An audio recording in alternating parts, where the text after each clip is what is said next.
Hello and welcome along to the Arts Hour on the BBC World Service with me, Nikki Beattie.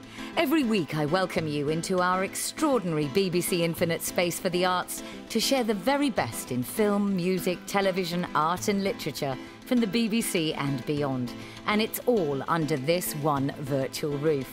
Today, singer Nene Cherry will bring us the story of Nigerian musician and Afrobeat pioneer Fela Kuti.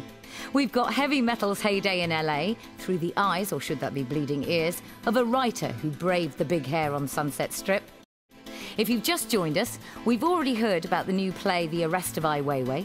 Nene Cherry told us about the legendary founder of Afrobeat Fela Kuti, and Hollywood actor Steve Martin's been plucking his banjo. So if you've missed all that, download it. Coming up in this half of the Arts Hour, playwright Tanika Gupta talks about her play The Empress, set in 19th century England. It's about the Indians in Queen Victoria's circle. And we've got big hair from 80s Los Angeles.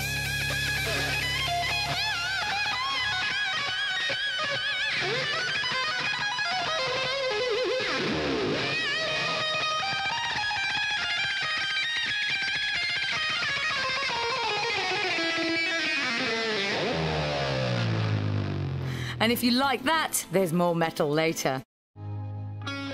Back in time now to Los Angeles and Sunset Strip. The Roxy Theatre, which is 40 years old this year, was at the centre of the LA heavy metal scene in the 80s.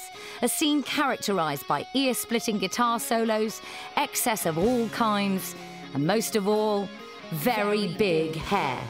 LA bands Guns N' Roses, Van Halen, Motley Crue, Rat, Poison and many others all played the Roxy and hung out at the Rainbow Bar and Grill next door.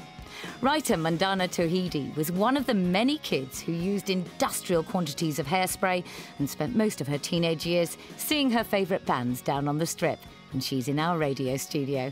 So, back in the 80s, what was a typical evening on the Strip like? Oh, it was so awesome.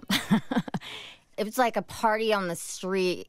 Because it wasn't just inside, it really poured out onto the street. It didn't even matter if you were going in to see a show.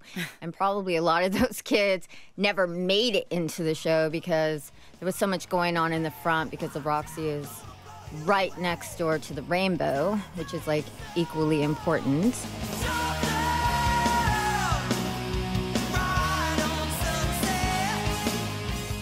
And was it the same when you went inside to the Roxy? When you stepped through those doors, what did you see there? What did it smell like? It was just loud, and it smelled like beer and cigarette butts and sweat. It really smelled like sweat, just chains and spikes and lots of cowboy boots. Everybody's wearing cowboy boots or spiked heels. Lots of big hair. Lots of big hair, massive hair.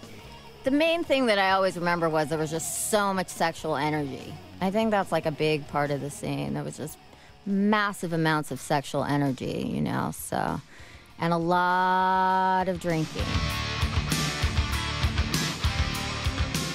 So what sort of bands were you actually going to see? Rat, who I love.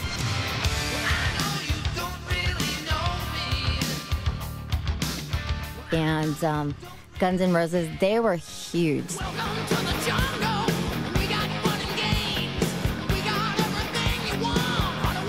There was a band called Cats and Dogs. Their little brother of the bass guitarist from Van Halen was in that band. If we look at what was going on the East Coast at the same time as hair metal was happening on the West Coast, in the 80s. What was happening in New York was taken more seriously. The punk scene was taken more seriously. Do you think the 80s LA metal scene deserves a little bit more kudos, a little bit more of a place in musical history? It was so important and it was so amazing, and I kind of, it's just weird. I just think it used to really bother me, but I think that it was just crazier and louder and sillier and freer and not as serious at times. And so on the outside, if you weren't on the inside, how could you really understand it? Mandana Towhidy celebrating those heady hair metal nights at the Roxy. If you have fond memories of those classic LA bands, email us at theartshour@bbc.co.uk or tweet at BBC Arts Hour.